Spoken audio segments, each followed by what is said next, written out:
hope that they just go ahead and hang this ish up, because I think that we can confirm with all confidence that love is in fact not blind. Hola, hola, hola a todos. Es tu prima favorita, Bobby here. Thank you for joining me back in the Cousins Corner.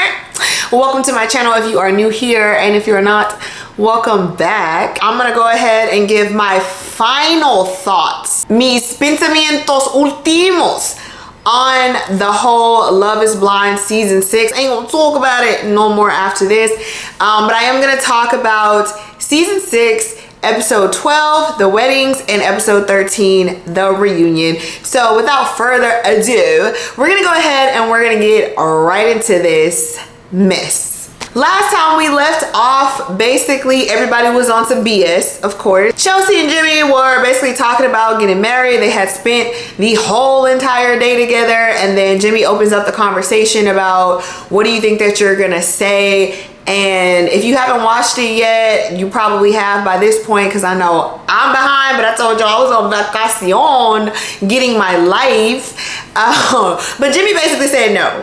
Chelsea was like, yesterday I might have said no. Today I'm thinking yes. And Jimmy was like, well, actually, how about not? Ultimately, he says that he does want to be with her, but he doesn't want to go to the altar. And honestly, I think that Jimmy just had enough of the up and down. I think that it was too much of this, like, we fight, she says she doesn't want to do this, I leave, she begs me to come back, and then it's like a merry-go-round all over again. So I do think in his case that he was trying. I don't think he's the biggest villain. I think that she was emotionally manipulative, and again, like I said in the last video, very insecure and had a lot of things that she needed to learn before she went into a relationship. Granted, Jimmy wasn't perfect, but there were a lot of things that Chelsea did that were very red flaggish, and I just don't think that Jimmy wanted to, you know, go along with that. And who would want to go to the altar knowing that this is the pattern that we're already on? I do feel like it was messed up of him to wait until that point though, because they did spend the whole day together. They were looking at ice sculptures, they were planning out their weddings, you know, talking about it, whatever. So they were on a high that day, and then he kind of just like sprung that on her, that like, well, actually I think we should end it here. But I do commend him for ending it there versus waiting until they got up to the altar to say, how about not? You know, because that would have been even worse in my opinion. And I don't think that Chelsea would have handled that well at all if they would have gotten all the way to the altar and then he said no. I do still agree with her though. It's like, why spend the whole day with me? Why make me think that everything is okay if you're just gonna bring up this conversation and then tell me that you don't want to pursue this or you don't want to go through with this? So that was kind of wrong. Do I think that he's necessarily like the biggest villain of the show for that? Not at all. So then we fast forward to the bachelor, the bachelorette parties. It looks cool. Everybody looks like they're having a good time. You know, AD and Amy's conversation I thought was really cool. I love the fact that Amy knew that her man was gonna say yes. She's like, I will cut him if he doesn't. I'm like, I know that's right, girl. Can I say cut on YouTube? Whatever, but she knew that her man was gonna say yes, and I think that that's really sweet. I think that there was no doubt with that couple, and I just loved seeing that. I did also notice in this episode more of how AD seems to be like everybody's like confidant, and not that that's a bad thing. It's really, I think it's a skill and it's a strength. If people gravitate to you, they share, you know, their deep thoughts with you or their secrets, even if it's stuff that they shouldn't necessarily tell other people. But the fact that they can find like this type of like, I don't know, they can just feel like they can confide in you. I kind of relate to that, or I actually relate to that a lot.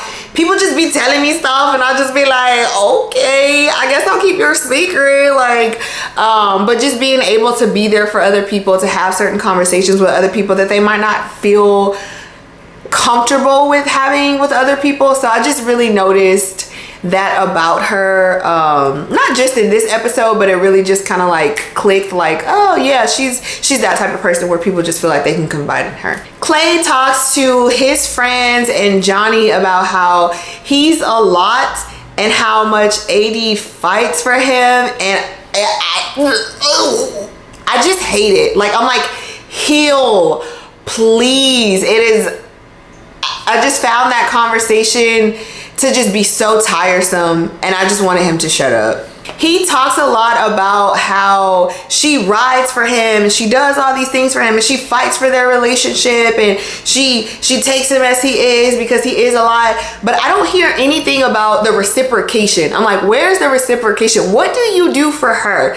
He talks so much about how this woman shows up for him, but not about how he shows up for her. And that's the part that irks me. And that's what draws me to like a lot of relationships today. And a lot of the reason why a lot of people just don't work in relationships is because they go into it with this one-sided view of, I love how this person shows up for me, this person rides for me, or I need a person who's gonna show up for me and who's gonna ride for me, but they don't think about how they reciprocate that on the other end. And for a relationship to work and for it to truly be successful, both parties need to be invested in the same way, showing up for each other in the same way, or at least in the same, capacity, so that a relationship can work.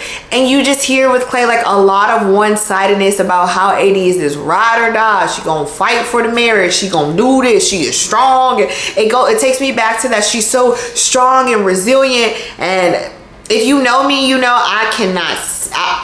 I don't want to hear that. I don't want to hear that, especially when it comes to a black woman. I don't want to hear that. So it was just really like triggering for me, and I just didn't like it. I was like, how are you showing up for her while you're sitting up here talking about how she's showing up for you? All it gave me was like, Clay, you are not ready. You are not ready, and you are not in love with this woman. And I do think that to some level or to some extent, he does care for her. And I think that through this show and through this process, he has grown, but he's definitely not there yet, which is why it's not surprising what happens between the two of them at the altar at all. He's not ready. He's not in love with her. And I still don't understand why it was a big surprise for everybody, because it's like, duh, he's been saying this the whole time. At the point where he's talking to the guys at the bachelor party, do I think he knew he was gonna say no at that point? I'm not really sure, honestly. I think he might have still been on the fence. He might have still been like, I know that I'm not ready or whatever. I'm not really understanding what this is all about, or whatever his excuses were. But maybe I could. So maybe that's why he went all the way to the altar. But yeah, the man ain't ready. Jody, you're not ready, baby boy. You're not ready, baby boy. Here we go. Let's hop into the wedding day, right? So we are going down to the altars for these people to be married. Many have already said this, but I'm gonna say it again.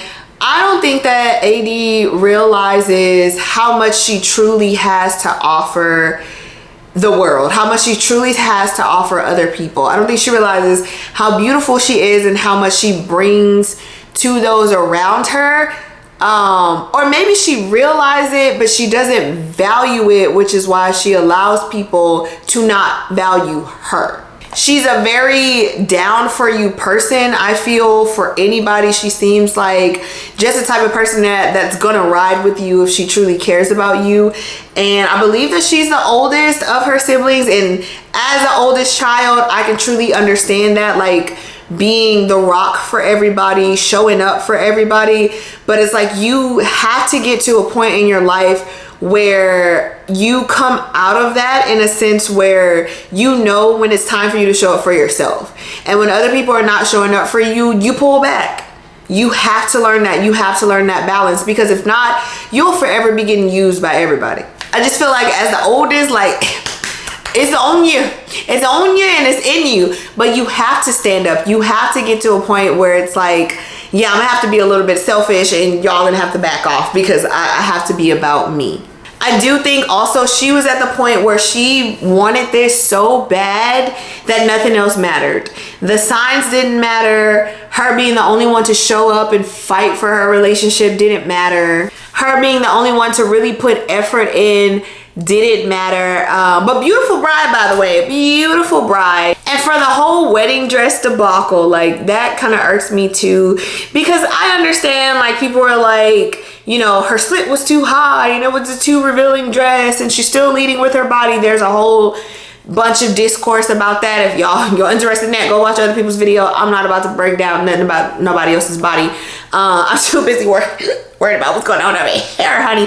But I do understand people saying like, oh, I want a more modest dress, or I wish her dress would have been more modest, or whatever the case may be. But I'm like, if you want a modest dress on your day, you modestly dress on your day.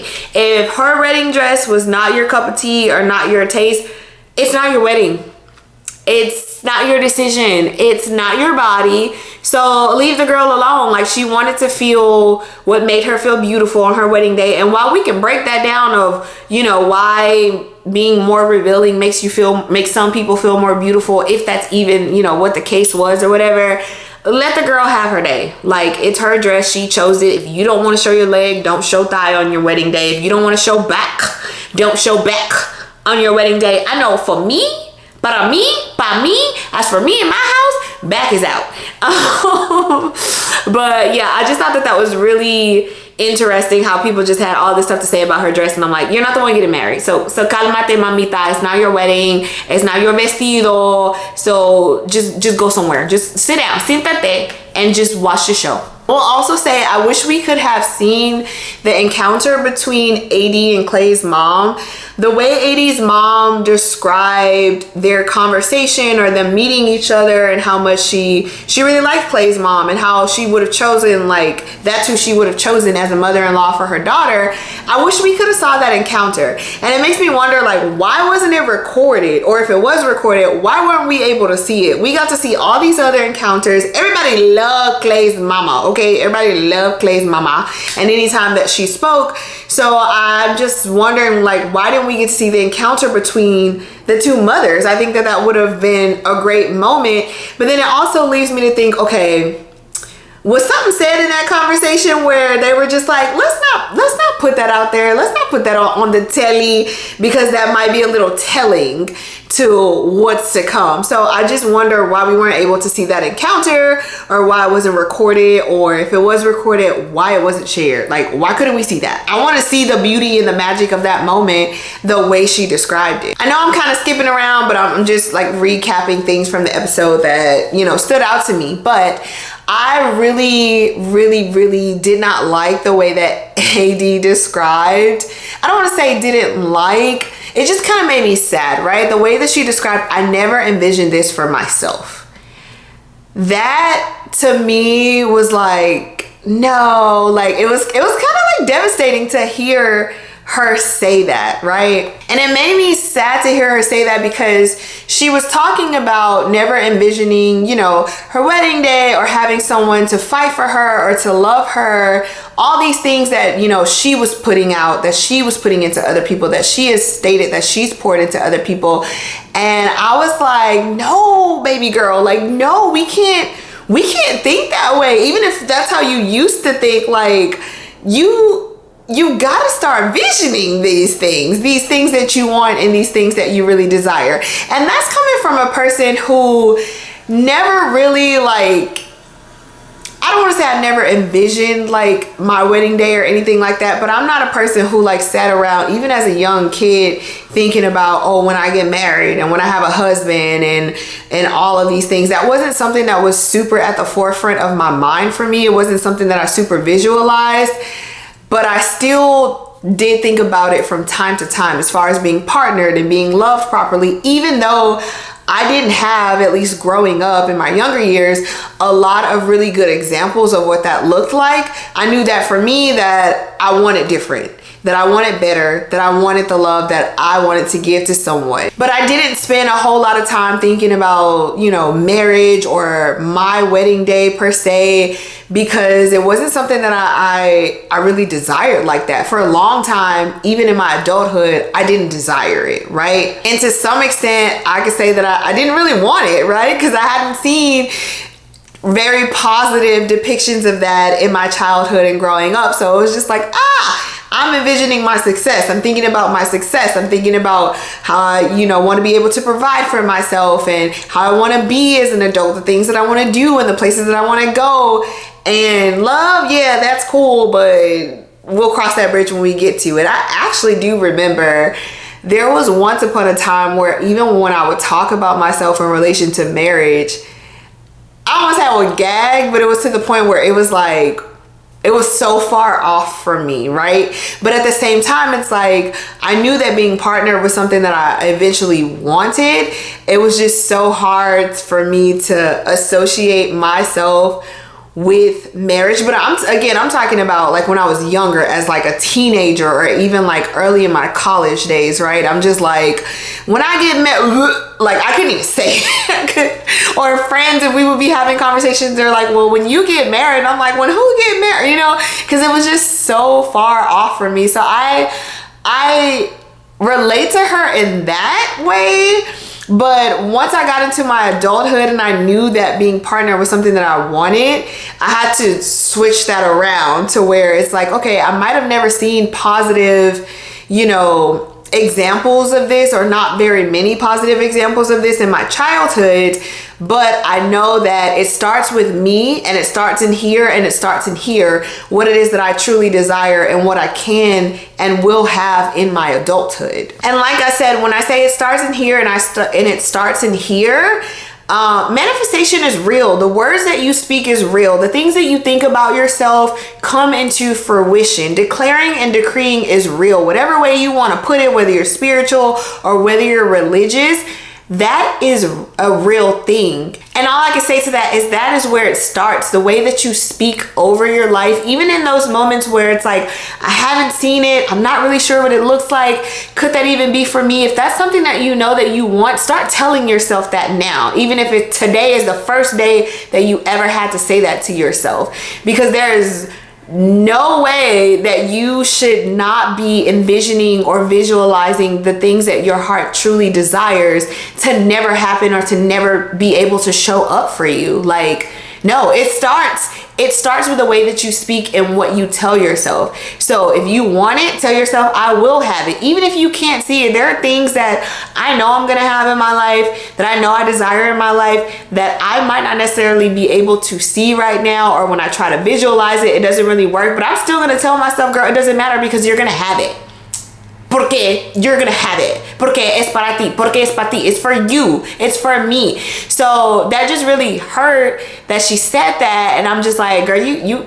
That's where it starts. That's where it stems from. You gotta start telling yourself that you can have what it is that you want. The love that you desire to have can be yours, but you have to know that first. Anyway, let me get off my little soapbox. So, moving right along. Clay talks a good game of nada. Like, just spewing out words just like his daddy, just like his papa.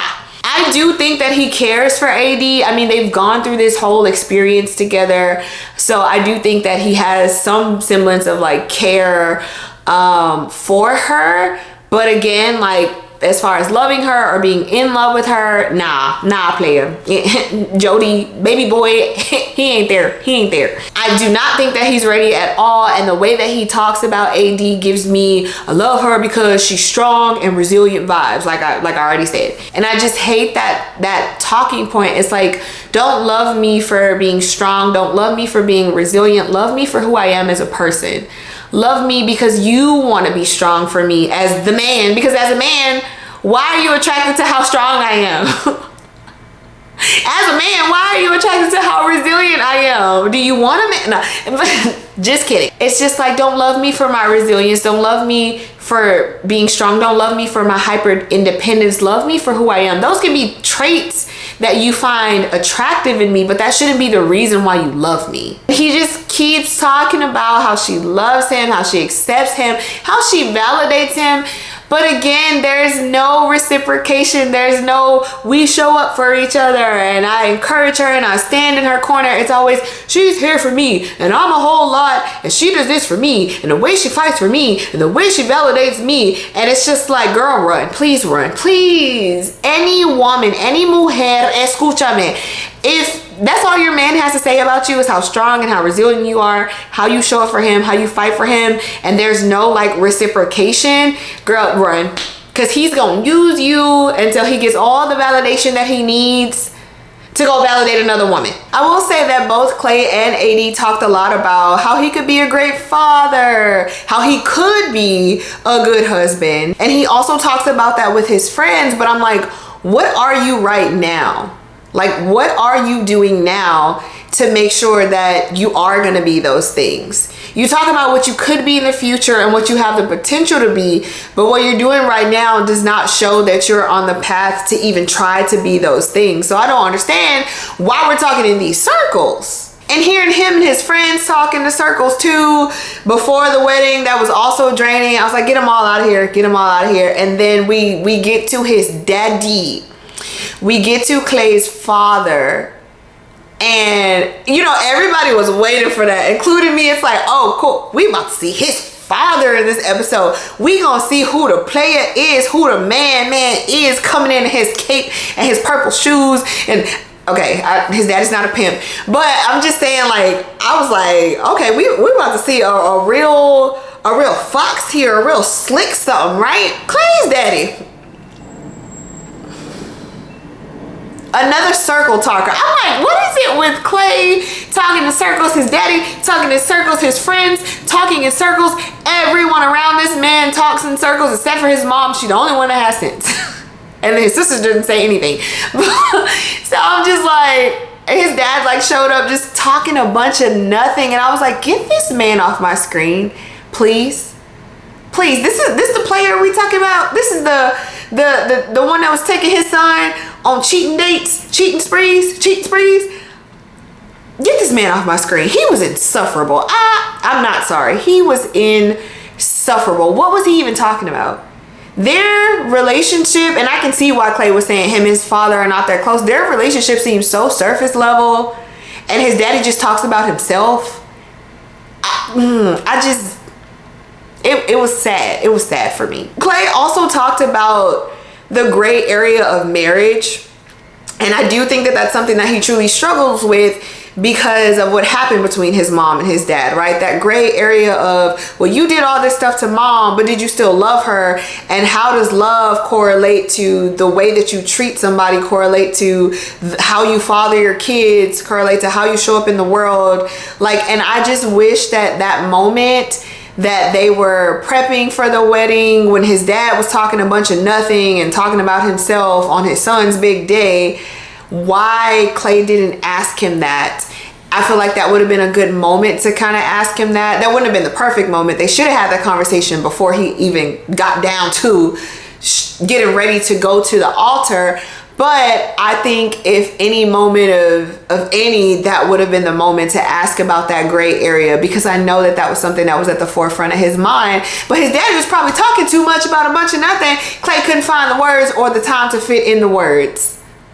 Oh baby, just doomed from the start. That still does not excuse his behavior, by the way. And I just feel like that conversation, that little encounter with his dad before he went to the altar, probably made him even more confused than what he already was. So yeah, next. All right, so we get down to the altar, and a lot of people have been commenting about the way that she's walking down the aisle, his comments on her body, her comments back, like, you see the material, whatever, further sexualizing herself and all of that stuff.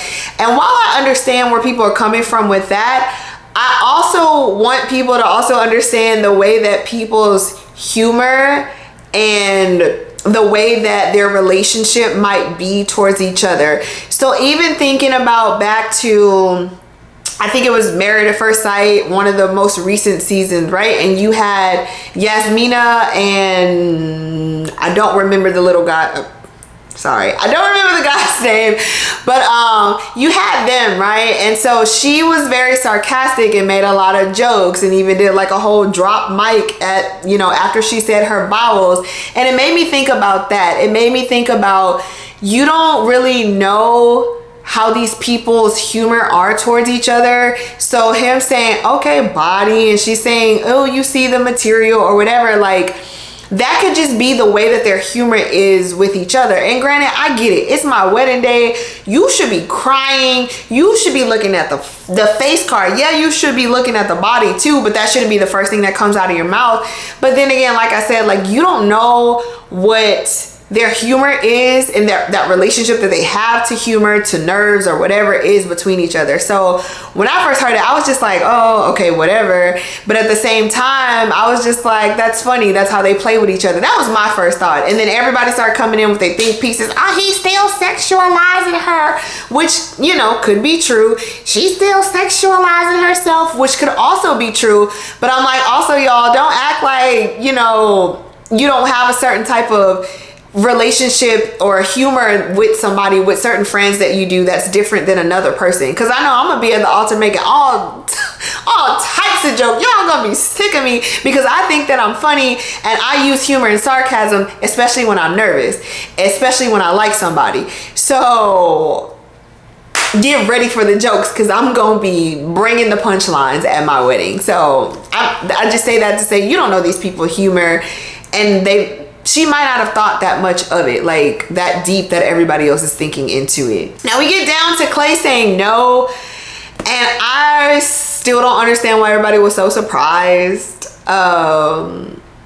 I just don't. I was like, we didn't see this coming. Like, the man been saying, I'm afraid that I'm gonna cheat on you, and I'm afraid that I'm not gonna show up for you, and like he was giving her all these hints. So when he said no, it was like, yeah, I was kind of taken aback, because they're at the altar, right? Like, you're at the altar and you're just like, it's still gonna take you aback every time. But it was like, well, duh,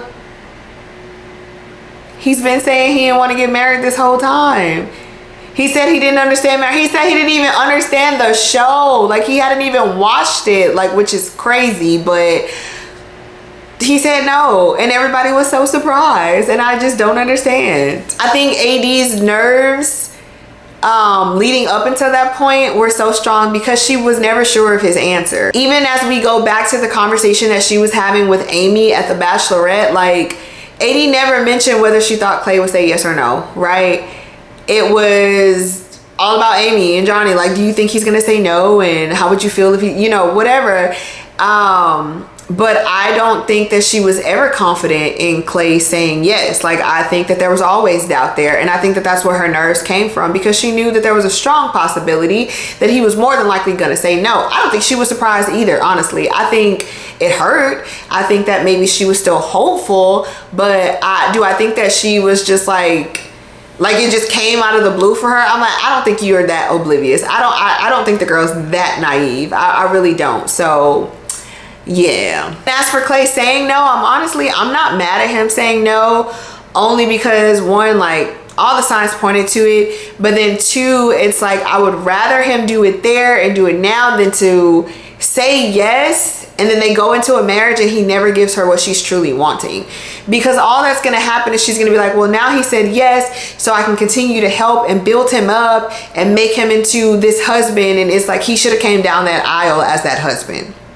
Or he should have came down that aisle wanting to be that husband, and he never gave that. He was never giving that. So I do commend him for saying no, for standing on that feeling of saying no and not setting her up for failure and going into a marriage where he wasn't going to be able to show up for her as what she deserves and what she would have been expecting. But I will say that him saying, like, I know we'll make this work and I know you'll fight for me and what does the timing matter? I'm like, dude, are you dumb? Like, get out my face. Like, yeah, timing matters because this was supposed to be the day that we get married. If you wanted to fight, you should have been fighting all this time. You should have been fighting these last 8 weeks leading up to the altar. I'm not gonna fight with you now afterwards. I'm done, you know? So I didn't like that he said that, because it was just like, bro, the whole premise of the show was for you to make it to the altar. What do you mean? What does timing matter? Like, go away. So we passed that point. She goes off. Her family follows her out. She's distraught, whatever. Her I'm never enough comment really did hurt. It hurt to hear that. And I know, like, in that moment, it's like your feelings are boiling up and that's what it feels like. And I've been there before where it's just like, dang, like, just not feeling like you're enough, whether it's romance, whether it's for an opportunity that you really wanted, whatever the case may be. Like, it sucks to feel that way. It hurts to feel that way, right? And I'm glad that her family was there for her, but I also think that how they hopped in with the cliche, no, it's not that you're not enough, it's they're not enough, you're always enough. Like, I understand that people come from a positive place when they're saying these things, right? They want to cheer you up. But it's like sometimes in that moment, it's like it's too many of y'all talking at one time and y'all saying the same thing, and at the same time y'all saying a bunch of nothing. I feel like that in those moments of despair, that cliche talk, this too shall pass type speak, is not always helpful. So I just really hated that they came at her with that, because I know for me, I would have went off. I'd have been like, everybody please get out. I don't want to hear this right now. Even if I know that what I'm saying, like, oh, I'm never enough, I know that I'm not going to feel like that forever. I just know right now it hurts. But if everybody starts jumping on me, you are enough, and with all this cliche stuff, I'm going ballistic. I'm slapping everybody. Get out of my face. And I don't know, like, what if I'm the only person that's like that, or if there are other people who feel like that. But it's like in my lowest moments where I'm just processing my thoughts, even if I'm spewing out stuff that I might not truly deeply in my heart believe, but I'm in a moment of processing. Don't come at me with the cliche stuff. Don't come at me with the pat. It's gonna get better type pats. Don't do that. I will bite your head off. Please don't do that. So I just felt in that moment, I was just kind of like, ooh, y'all should probably just give her space. Like, please just give her space. On the same token, you have to know that you are enough, right? You have to know within yourself, like, I am enough. So no matter if someone's not seeing it or someone's not valuing it, it does not matter. Like, it doesn't matter the way you treat me, because I know that I am enough. I know that that doesn't change anything about me. That doesn't say anything about me. Your, not valuing me is a reflection of yourself and not for me, because I know what I'm coming with. And that way, if anybody decides at any time that they're gonna walk out or walk off, it doesn't matter, because you know that you're enough. And his reasoning for, I just didn't know her finances, I think that that's BS. I'm like, just admit that you weren't ready, that you didn't love her, and that's fine. But then again, he could be telling the truth about not knowing her finances. They said that he was barely in the house anyway, so y'all never had time to talk about it. So he probably really didn't know her finances, but I'm like, did you try to find out? And then my thing just for AD is just like, stop showing up for people who are not showing up for you. Stop carrying these men. Stop carrying these relationships. I know that being in a relationship is something that some of us, desire, but you can't desire it so bad that you're willing to put yourself and showing up for your own self, or putting your own self first, or valuing your own self on the back burner. Like, you can't put other people and your desire to have companionship or a partner over your need to be loved in these relationships that you desire. You cannot do that, because it'll never work. People will always disappoint you. They will always run you over. They'll always take advantage of you, because you're going to keep choosing people who take advantage of you because you don't even see your real worth. Being a lapdog for people does not make them see your value. They're not going to be like, oh yeah, she fights so hard and does all these things and just allows me to just keep on messing up. I'm going to treasure her more. That's not what makes people treasure you. You not putting up with people's nonsense is what makes people value you, because then they know they can't just treat you any type of way. So they're either going to shape up so they can show up in the way that they need to show up in order to be able to be in your presence, to be in your life, or they gonna skedaddle. And that's a good thing, because you don't need those type of people in your life in the first place. Show up knowing that you're valuable, and that you won't just put up with any type of ish that people try to throw at you, and they won't do it. And if they do, shake the table the first time. Make a scene the first time. Let them know the first time. And if they proceed to do it again, leave and don't ever look back. That's it. Tú sales, tú te vas, exit. You don't even have to say anything.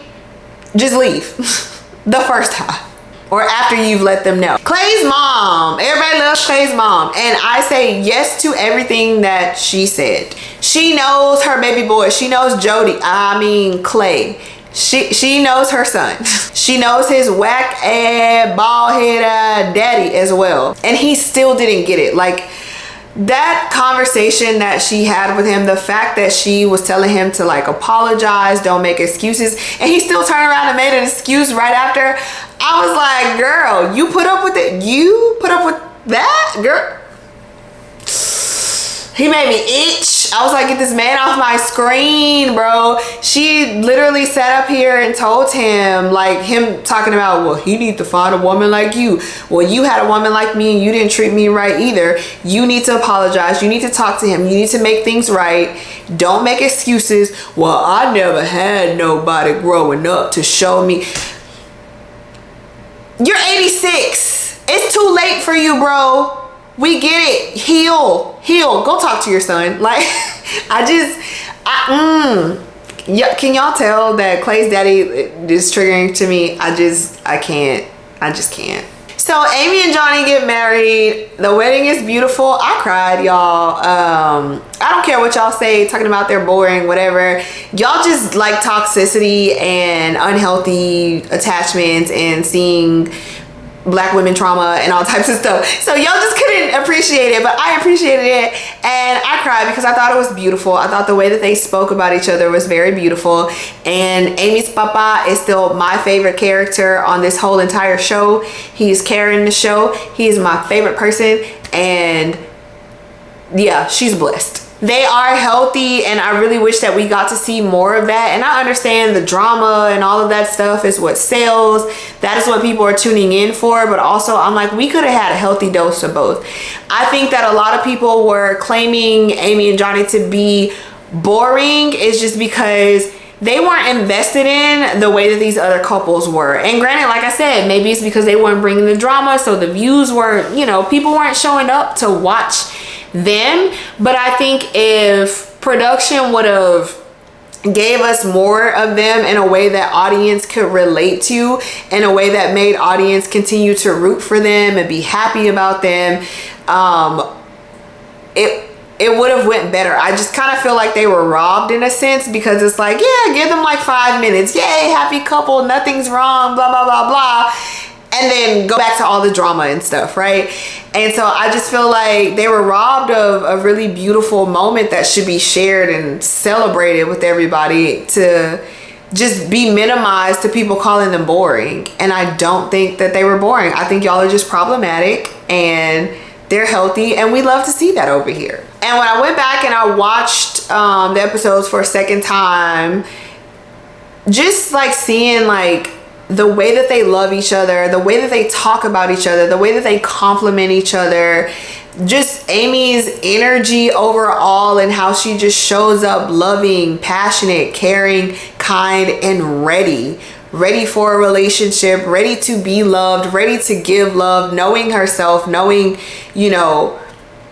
what she wanted out of this experiment, and then seeing her be matched with someone who's on that same level to her as well. Not saying that that they're flawless or anything like that, but they lead with love. They lead with love for each other, love for their families, and it's just a beautiful thing to see. And it was just such a breath of fresh air. Also, I really like how close their families were, or have gotten, how connected that they were getting, to see them come from different sides of like cultural spectrums, and just to be able to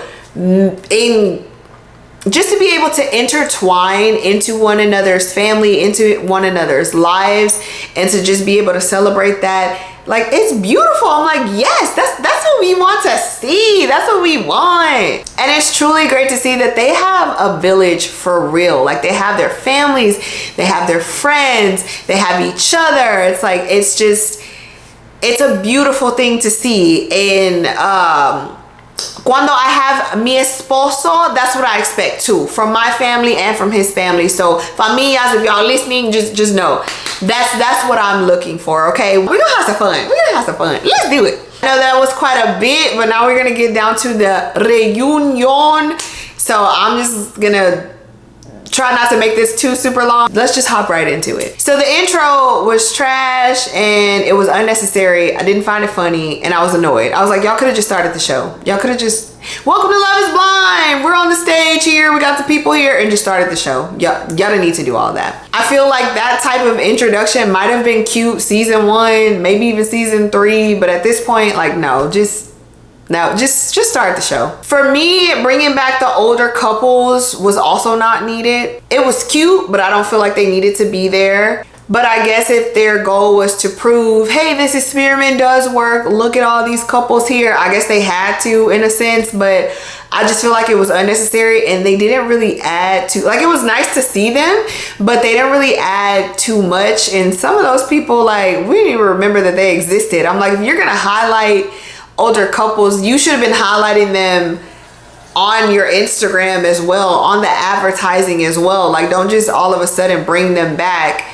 for the reunion 6 seasons later and be like, remember these people? Because no, we don't, not really. And I will say that Vanessa Lachey is starting to make me feel about her the way I feel about Chrissy Teigen, and I can't stand I can't stand Chrissy Teigen. Like, she annoys me so much, and I'm just like, Vanessa Lachey kind of reminds me of a slightly less annoying version of Chrissy Teigen, but I'm just like, ooh, I don't want to start seeing her the way I see Chrissy Teigen, because that lady irks my soul, y'all.